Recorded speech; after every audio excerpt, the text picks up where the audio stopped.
Down here at Other Realms, building paint day, because it's my turn up to bat. And Matt, I'm working on a kill team today.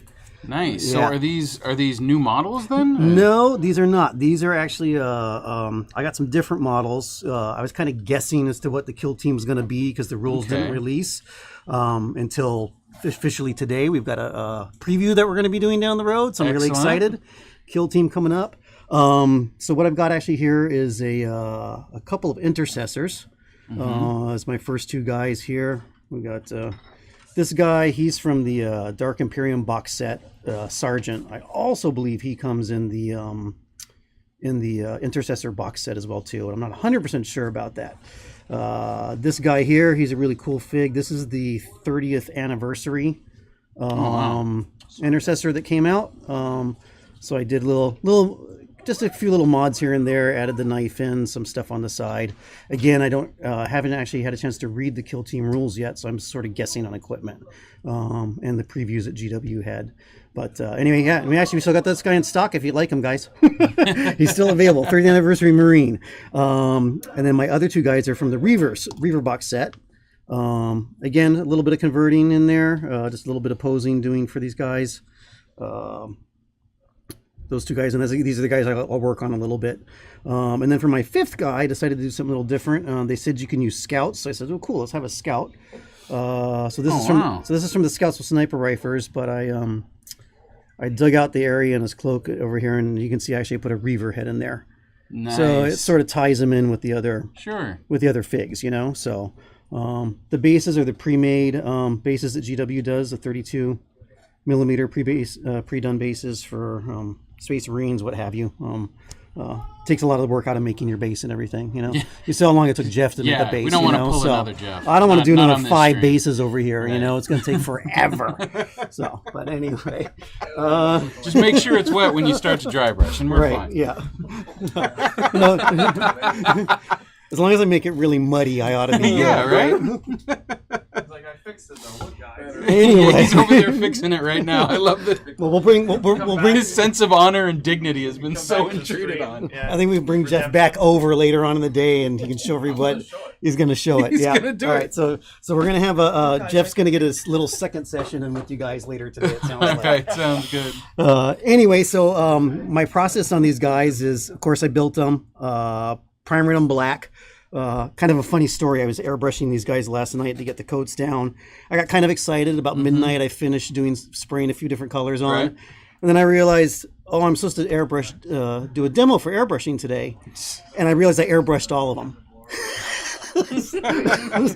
So I quickly built this guy at about 12:30, 1 a.m. this morning. Another one just like a demoing airbrushing, but it turns out we're having technical difficulties over at the airbrush booth brush with our microphone. So I'm not going to be airbrushing today. All right.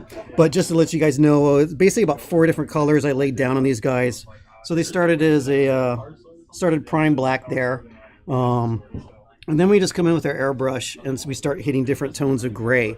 My idea for the kill team, I was trying to come up with a different paint scheme than for my normal armies. Okay. And I was looking at the colors on this. I'm like, well, wouldn't it be cool to match up a kill team to match the kill team colors? So nice.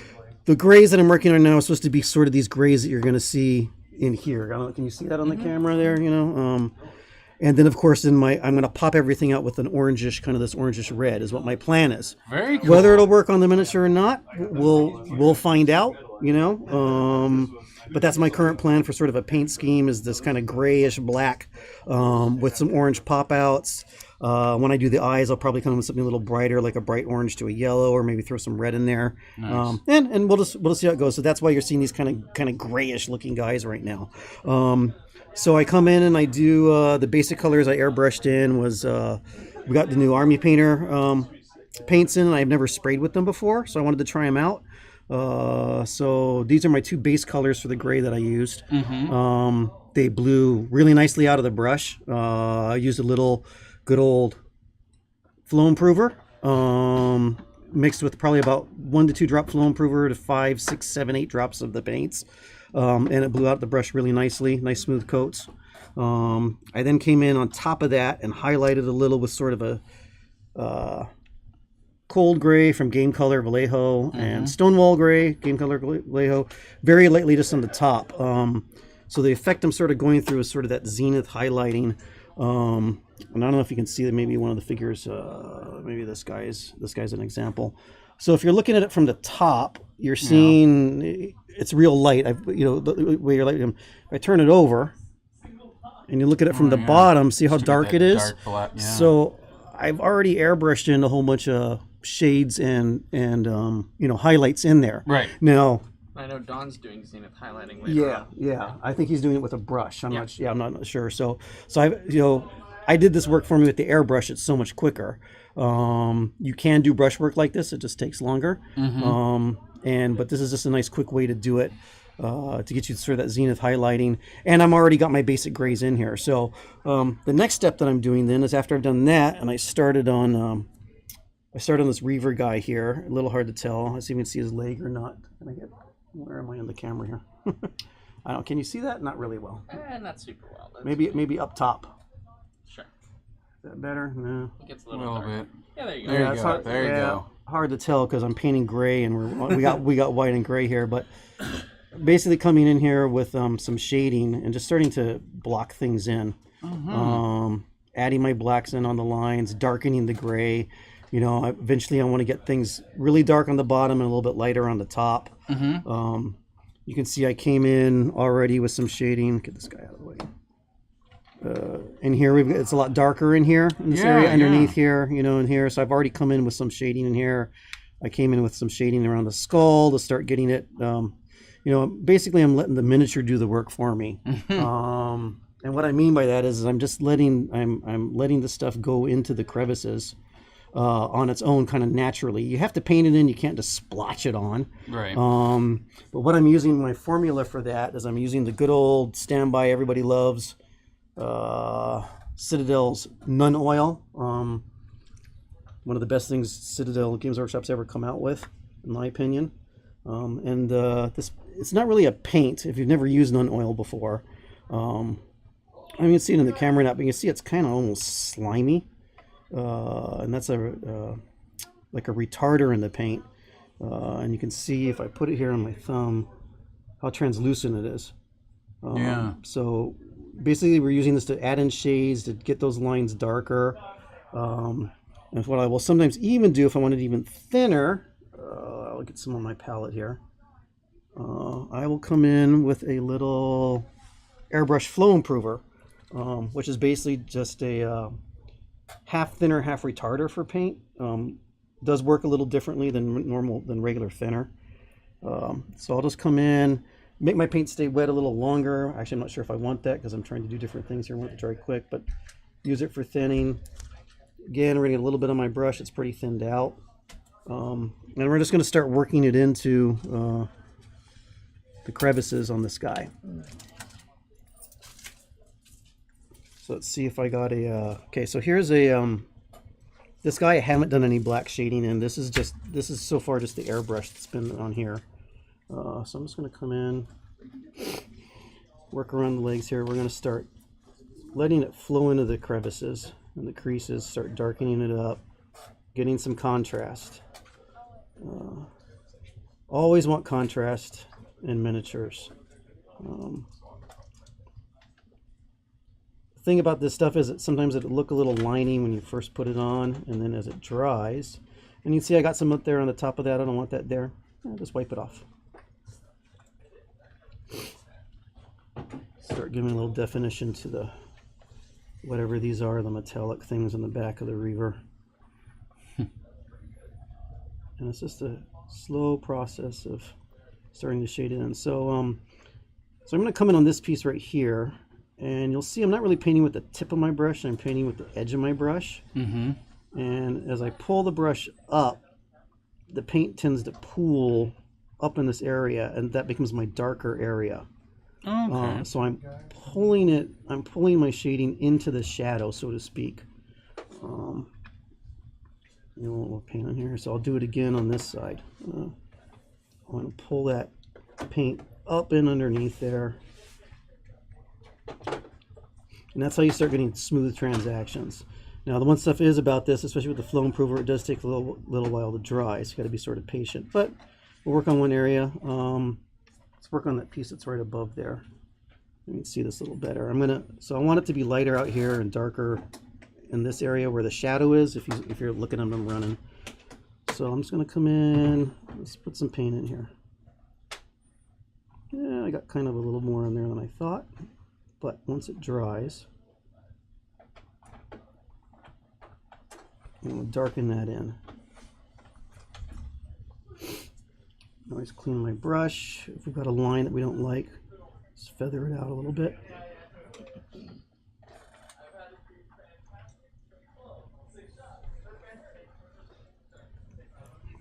And there you can see we went from light wrapping around to darker, darker, darker, darker.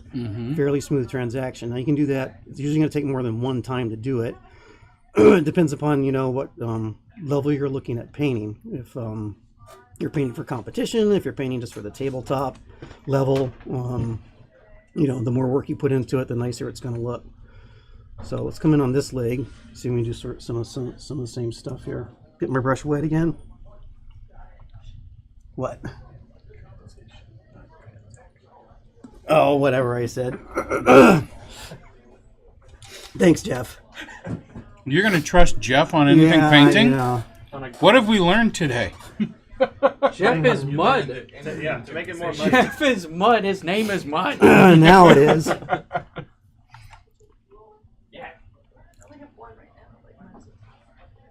we'll start putting this in. Darken it up, get some more contrast, get some shading.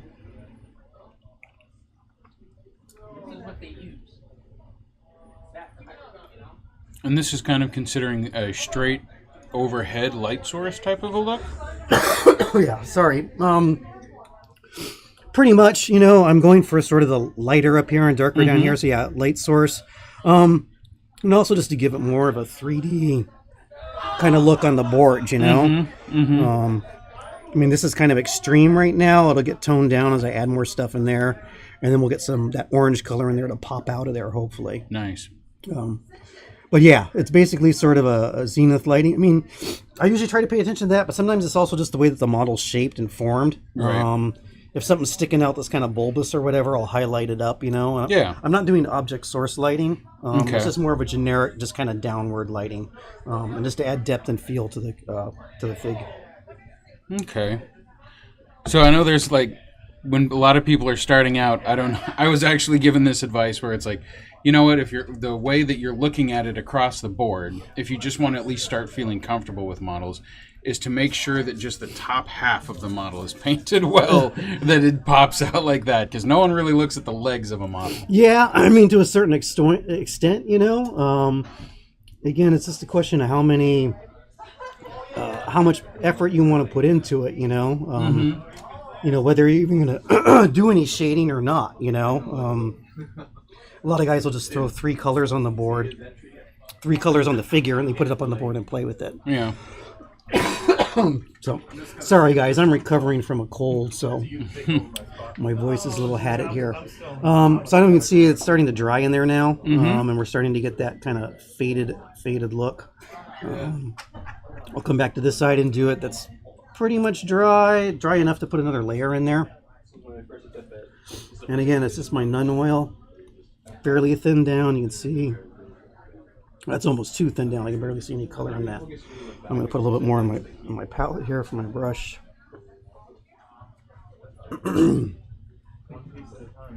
Yeah. That's why I wanted to buy gold.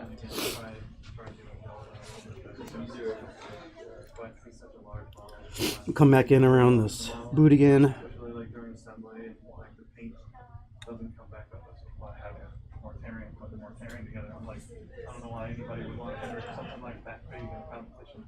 I found that smaller and more neat is better. And that's why I was like, maybe I thought about what you can enter. Highlight that boot a little bit. I got to judge every piece of it. Yeah, the same as if you enter a Hobbit. So then I have a shadow seer. Like, maybe I could do something like that. That's crazy though. Yeah, I should. That's it. Competitions are going towards non-metallic. And there's seeing? Because why does it show this? It's showing more technique, it's showing more patience. It's showing And these are just slow layers that are being built up. creating an understanding of like color transition, and, where it's going to hit. It's coming on the top of this boot. I can shade like true metallic. I can kind of get into the shading and highlighting of true metallics, but it's still the same process as regular paint. So I know where to put a shade on a model and where to put a highlight. Yeah, but that's different. You gotta really show reflection. And it's even to put like in the works. So how, like, if we're looking down the road on this model for the orange areas that are going to be meant to really pop out, like what areas are you looking at to make that part stand out? So, what I'm thinking about, I'm not going to do a whole lot, but definitely the trim on the shoulder pads, the pauldrons. Probably even, I'm going to see what it looks like. My intent now is to do the skull up here on the chest and the, where's the intercessor guy? These guys got a little bit more decoration on them. So all the eagle wings and everything, Right. doing all that orange, some of the extra stuff in there, and then like I said, probably the eyes. Okay. The eyes will be glowing, hopefully kind of yellowish orange, is what my intent is. And then as far as all the belts and the harnesses and all that, will come in with sort of probably a dark brown. Okay. That'll sort of complement the. How did I get that over there? Did I just do that? Did you just Jeff? Did I just Jeff that? Just Jeff up. Wow, man. My name Jeff? I think I did that earlier. Never live it down.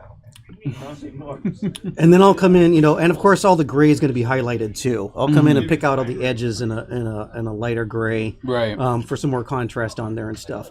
Again, I'm not looking really for a competition level, more of just like what I would say like a tabletop plus level, There you go. Okay. Yeah, Which I think a lot of people would be more than happy with to Yeah. at least get that under their belt.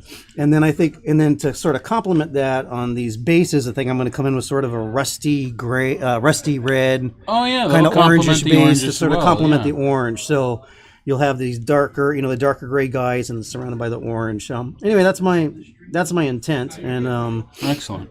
we'll see how it goes.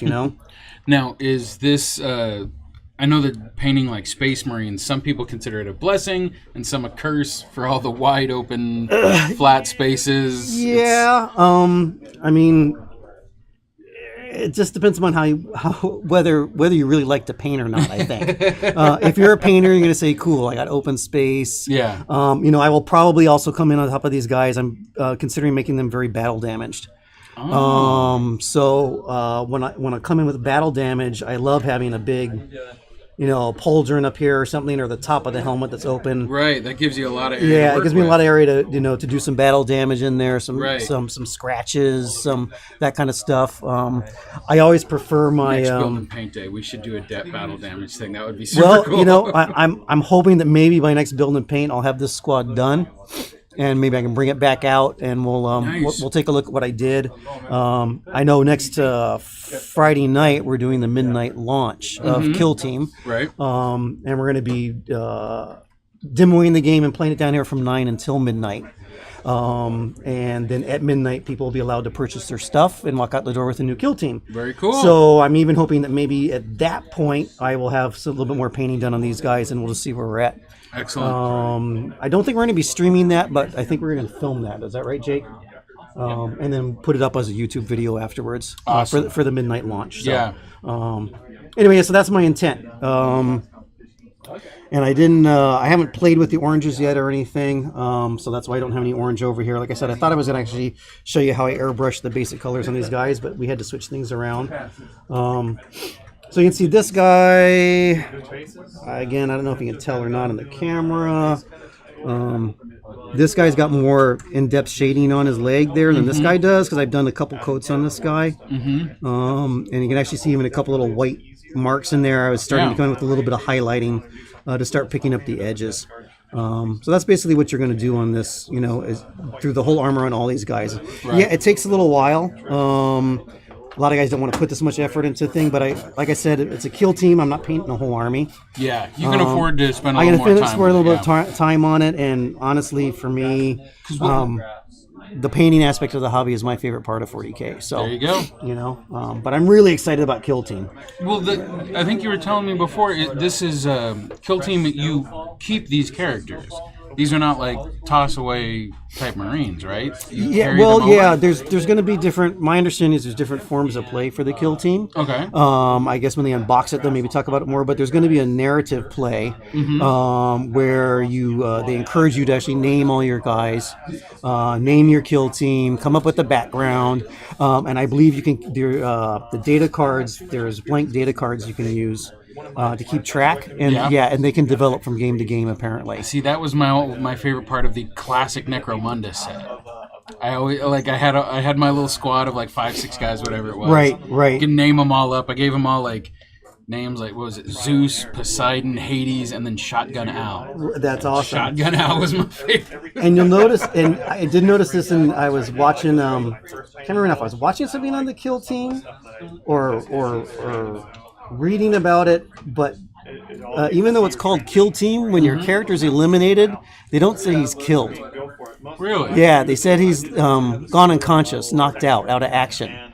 So even though it's called Kill Team, and I think the point behind that is that he's able to come back at at a later time, right? Yeah. So I thought that was kind of interesting. Got to wait for the respawn. Yeah, That's right. what it Yeah. is. But I think most people will be doing a lot of match play. My understanding is it's 100 points for match play.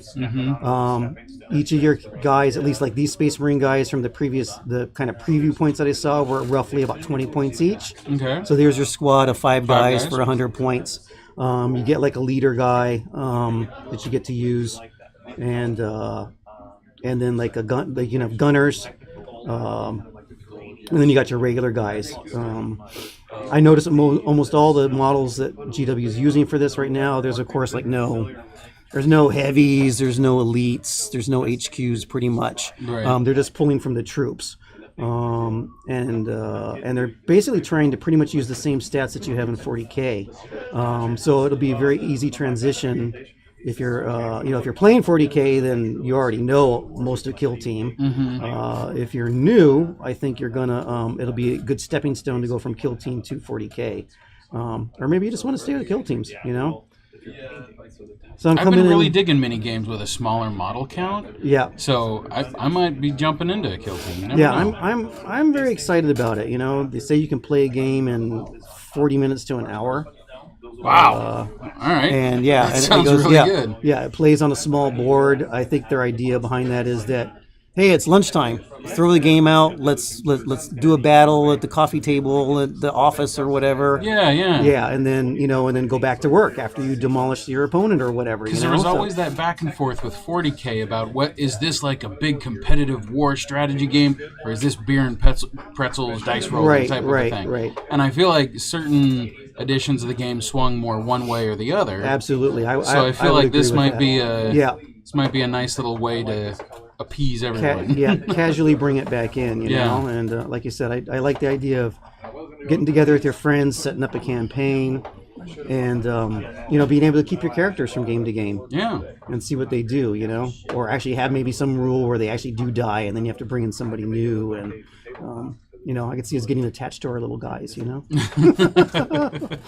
It happens, So yeah, it's like I was even thinking last night. It's like, okay, I got my color scheme and I got my guys, and now I got to come up with a name and maybe some backgrounds. But I want to thumb through the book first, and see kind of what direction is they're going in. But yeah, I'm very excited about it, and I know we'll be doing stuff down here at the shop for it for sure. Like I said, we got the midnight launch coming up, and then after that, we'll be talking with the guys and decide if we want to do some league play or some match tournaments or all that kind of stuff. So I feel like you got to have like some of the narrative to go along, and then some of the match ones just so that people can jump. Yeah, apparently they're going to do missions too. So as opposed to you having to choose your force and everything. So is that maybe what GW is coming out with later? Is like a scenario? Yeah, I kits, believe. that So. kind of Yeah, thing? it sounds like it. They're going to come out with what they call kill zones, which are the boards that you play on. Okay. So What are those am I size? Have talking they too much said? Kill Team, and they're going to be unboxing Kill Team? Well, hey, we're But painting it working up on right now. Yeah, we're so painting it we're up, so might as well talk about it. So, yeah, so they're going to come out with what they call kill zones. So basically, it's a box set of terrain, and then the rules that go along with that terrain. So, for example, like they'll do a jungle terrain, and then there'll be accessories and stuff that go with that jungle terrain. Nice. And there'll be rules like if you're playing, some kind of guerrilla can fighter or whatever, he's going to be able to dig holes and lay traps and that kind of stuff. Oh, what they're talking cool. about, yeah. Okay. Yeah. Yeah, for example, so like these guys, I did a little research. So these Reaver guys, he's got this grappling hook thing here, grap shrapnel or something they call it. I can't remember exactly. But what this does is a model, these guys that are equipped with it don't take any kind of movement for going up and down. So if this guy is trying to get up on a tower or something, he shoots his grappling hook up and doesn't have to pay movement points to go up there. That's I have a impressive. feeling in the Okay. game that may be very important because terrain is going to be more heavily influenced in Kill Team than it is in 40K. I would imagine So that's why I put this on this guy, just in anticipation that he might want to be able to jump around. My general philosophy being is I got my 2 Reavers. They might get into close combat, be able to move around quickly with their grappling hooks. My 2 intercessor guys are going to be my leaders and my gunner. Okay. And so they'll sit back and shoot. Hopefully, that's my idea. And then this mean little sniper here, I believe, gets a 36-inch range. So when you're playing on a 2x or a 2x3 board, this guy can basically hit anybody on the board as long as he can see him. So he'll sit back. My idea is he'll sit back somewhere, get planted in a nice position, and peck away at There people. you go. Yeah. So Sounds like he might need a grapple hook to get to the high ground. yeah, I don't know, but We'll see. We'll yeah, see. We'll see how that goes. Now I'm Unfortunately, meta-teching, and let's paint. Only Reavers, I think, are allowed to get I get that. Yeah, you still have to go with what the equipment is for each of your different troops. Right. Okay, that makes sense. Yeah, and they make it pretty straightforward too. That you can have to choose from your basically your army to get all the bonuses for your army. Sort of like Battleforged, Warforged, Battleforged. They are doing that in this game as well too. So I'm not going to have these guys out, with some Harlequins on the side or something like that. They're doing that. So anyway, sorry, we're talking and we're not painting. That's why we're here anyways, to paint and talk and do all this stuff. So maybe I'll do now. The hobby. Yeah. My idea is still to bring this a little bit darker and a little bit darker. So we'll just do. I think even with my wet palette over here, my non-oil is drying up a little bit. Get more of the magic sauce out.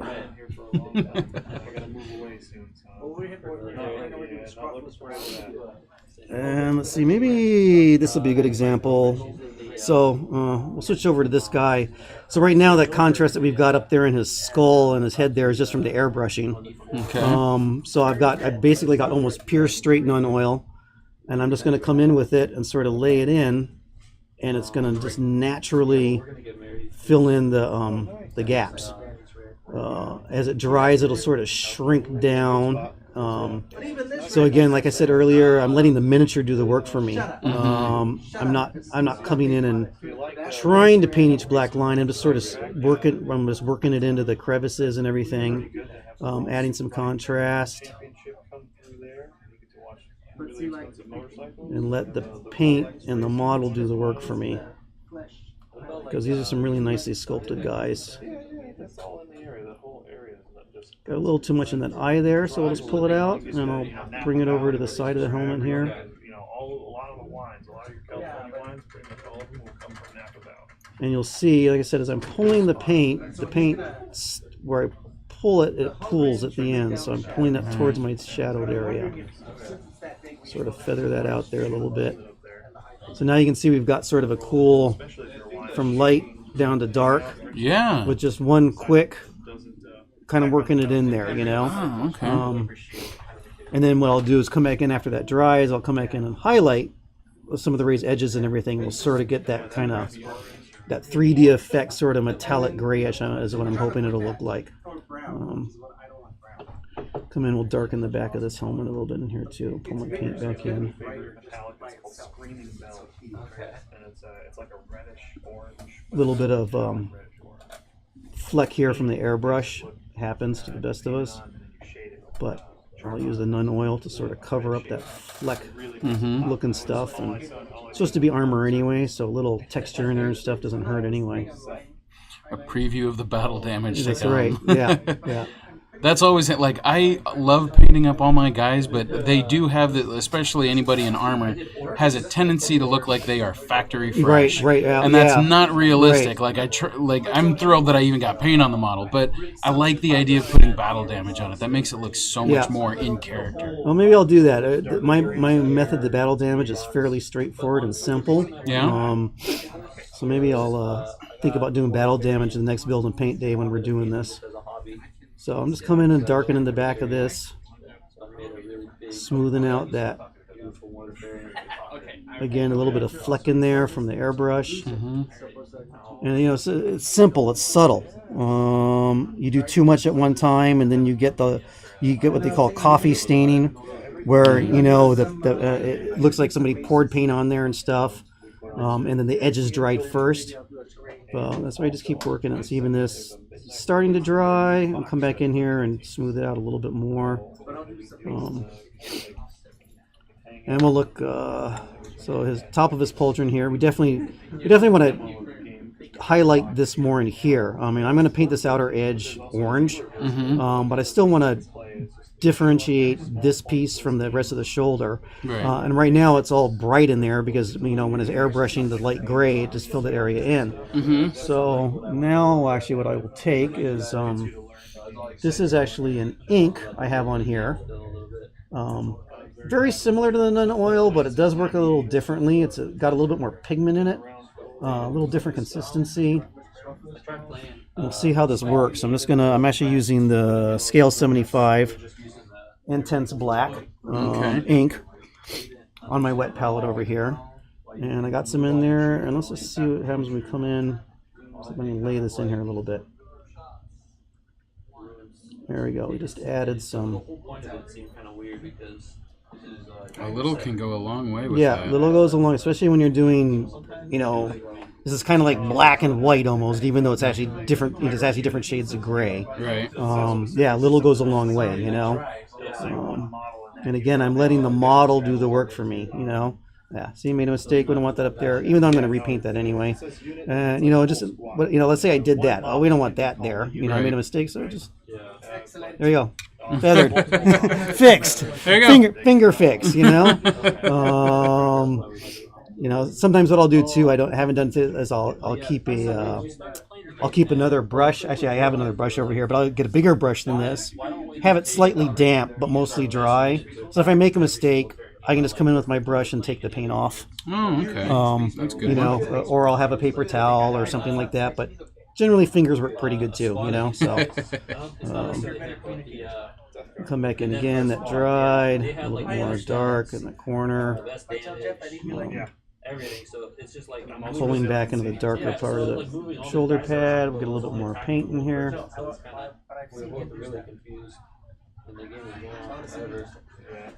I missed that. I looked at that video. I went online to look at it. Definitely look at some YouTube videos, some games too. You can see how they're Feather this in a little bit. Yeah, I started over your stuff. It seemed like they were going. I did the same thing, but they're doing it really good. So my paint's still wet on here. I got a little bit of transition line there.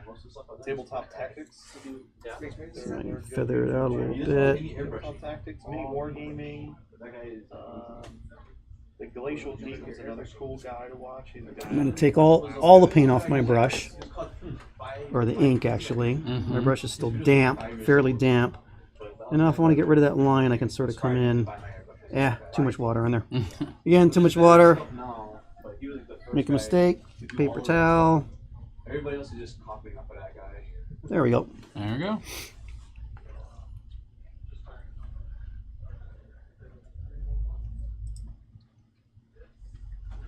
What was that, man? Painting up some of your stuff over here.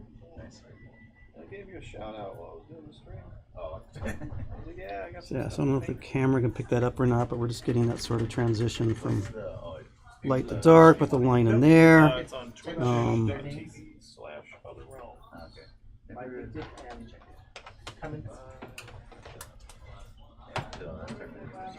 Some more paint in. And knowing that I'm probably going to come in and do some battle damage later, I think I'm going to leave this pretty bright up in here. Okay. And then I'll get some nice deep scratches and battle damage in there. Maybe even drill a hole into it and do an actual, as opposed to just painting the battle damage, actually carving in a little battle damage. Oh, wow. I will do that before I primer a miniature.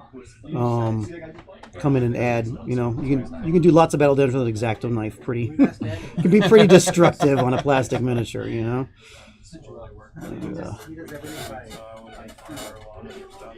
So it turns out when I've been cleaning the flash off mine, I've actually been giving it battle damage. well, yeah, and that's a great way to use battle damage. Space Marines are famous for when you backpacks up here, where you clip them up here. Yeah. For leaving like a little divot and stuff, Yeah. or even after you clean off your flash, there's a divot in there. I'm like, that's a perfect place to put a little battle damage in there. Do that. So. Oh yeah. So again, just an example of, you can see up here, up in the skull, paint's still a little wet, but we just got that nice dark. I also kind of purposely just didn't make it, looks on this guy like the light's coming down this way. So we've got I put more shading in on this side. This side is lighter here. Yeah. And I'll keep developing that. It gives it, as opposed to just doing it all the same on the whole figure, It gives it that strange monotone or factory fresh almost look, yeah. where it's like it's not the same. Yeah, It should. and I've seen some guys do some beautiful factory fresh work. Where Yeah. they're doing like the non-metallic reflective armor now. And guys have been doing it with greens and reds and blues, and it's beautiful. Really? But they look like they just came off the factory line. These guys just got a brand new suit of armor, which is cool. There's nothing wrong with that. Yeah. I just prefer things a little darker, a little more grittier. My history's back when I used to do World War II models. I used to build tanks and airplanes. Oh, okay. Back nothing when I was a clean kid, about those. and there was nothing clean about those. We made sure we damaged them up and tried to weather them and camouflage and all that. So I tend to kind of like go in that direction. It's just everybody will develop their own style as they paint what they like. Some guys like to paint, what everybody calls cartoony, sort of the GW bright colors and because it pops on the board. yeah, it and pops you on can the see board. why it's And you can see appealing. And then I've seen really good painters that they just decide what they're going to do with that figure. They'll either go for the bright cartoony or they'll go for the total realistic grim, and they're good enough they can pull it off whatever direction they want. And then there's Jeff, who's just bad. Well, he's good at mud. This isn't nearly as fun as if he can't hear us. I know, he's pretending not to hear us, but Still. all right. Yeah. So where was we here? So how are you doing on time, Jake? Yeah, you got 5-10 minutes. Okay. So maybe just to kind of show, again, the process I'm doing, I would do more and more. I've been more talking than I have painting, so it doesn't normally take quite this long. But so these are the two grays that I used in my airbrush when I was highlighting. So I'm going to come in with sort of this color. Actually, I'm going to go with the lighter one and just see about hitting a few little highlights. Always shake your paints all the time. More shaking, the better. Put a little bit on my wet palette here. Twitter, I decided that I would actually put together I'm going to clean this brush. I'm going to... terrain building. Oh yeah, brush. I guess people want to know what brush. I'm using a scale. Scale color, scale 75. Came out with these new brushes, Kolinsky's. I've been trying them out. They're made in Madrid. Real nice brush. Holds the paint well. Good tip on it. I'm happy with it.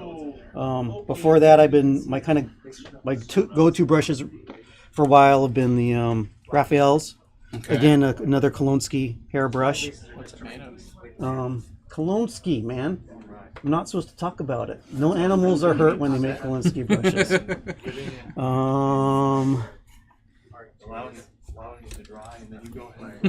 Yeah, I'm not going to go into the Kolinsky hair thing. All right. It's some kind of a squirrel creature from Poland, I believe. Anyway, it's good hair. So I'm going to this little smaller brush.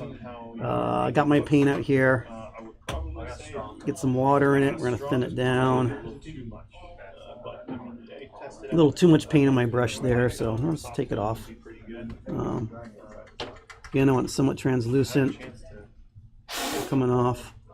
And I'm just gonna start to try to highlight the edges here a little bit, just so I show people what we're doing. Yeah, you gotta close them up. Close them up. I'm twitching.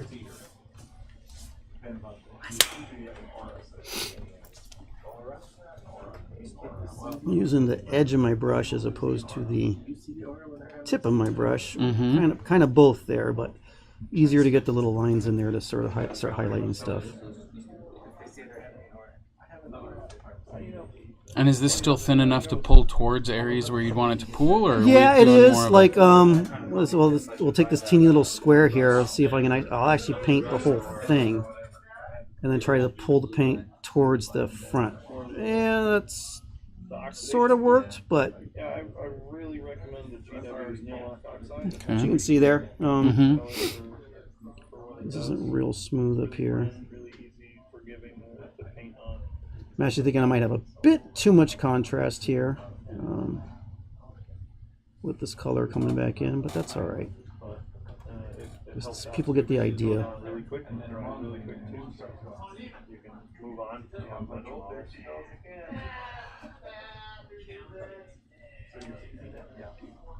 Armor and stuff, you don't have to do the whole line too. You can just do bits and pieces there. Let's kind of see. It's hard for me to tell. This light. This one I just bought it actually, right when they had it in stock a week ago.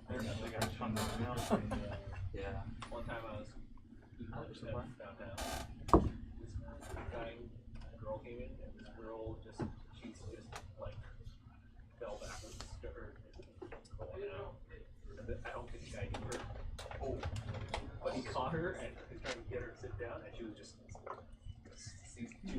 pale, turning really pale. So that was real. Yeah. That's kind of you think the paleness. And that's good he got her, because the biggest part of that. So we're starting getting some contrast in there. Yeah, it's starting to pop. Yeah, starting to pop up a little bit. And again, I am kind of going for that gray, darkish color. So, you know, I'm actually thinking I may even come in with more shading and darken the whole armor a little bit more. But you get the idea what I'm doing. You know? Yeah, yeah. And you know, basically we're just working with blacks and grays here. You know, even non-colors. And you start doing this with like greens and blues, it even has a more dramatic effect. You know, coming on this side and try it again.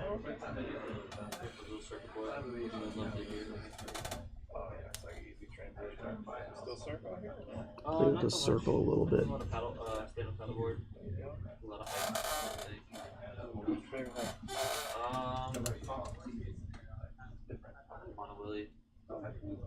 Yeah, we got one right next to our house. It's on the other day too. It's really fun. Can you stop it? I can't stop it.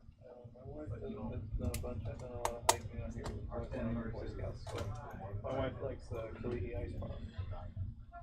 Kaliki Ice Pond. Again, pretty abrupt, but you know. No, I was just about to say, it's like it looks so uniform for a second there, and then just by hitting a couple of key areas, it makes the entire thing pop. Yeah. What's that? Yeah, there you go. And there's like 3 sets of waterfalls. And each one of them is like fresh water. Let's see if I can come in here.